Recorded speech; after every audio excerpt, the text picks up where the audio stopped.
आपको ताज़ा तरीन एक बड़ी खबर से आगाह कर रहे हैं कि वफाकी वज़ीर बराए साइंस और टेक्नोलॉजी शिबली फराज ने एतराफ़ कर लिया है कि बिजली की कीमतों में इजाफ़ा वाकई हुकूमती नाअहली का मुँह बोलता सबूत है। गुज़श्ता रोज़ खैबर पख्तूनख्वा में शिबली फराज सहाफ़ियों के नरगे में आ गए और उन्होंने उन पर सवाल दागे तो उनकी पास एतराफ़ के सिवा कोई चारा नहीं था।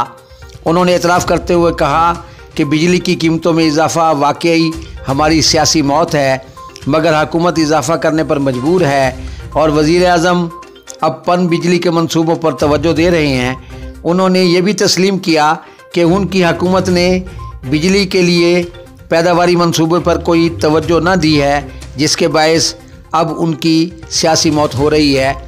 उन्होंने कहा कि अब ऐसा ज़रूरी है कि हम बिजली के मंसूबों पर अमल दरामद करके अमली इक़दामात उठाएं और इन मंसूबों को जल्द अज जल्द जो है मुकम्मल किया जा सके ताकि इस मसले पर काबू पाया जा सके। पीटीआई हुकूमत अपनी सियासी मौत या ख़ुदकशी पर मजबूर ना हो पाए और सस्ती बिजली का हसूल यकीनी बनाया जा सके।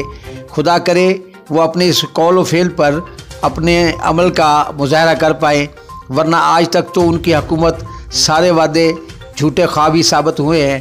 रहे कि अब 500 से ज़ायद बिल पर 10% टैक्स लगेगा। 3 साल पहले बिजली 9 रुपये यूनिट हुआ करती थी और अब ये 23 रुपये फ़ी यूनिट है। इसके बावजूद सर्कुलर डेबिट यौमिया 1 अरब तक पहुंच चुका है।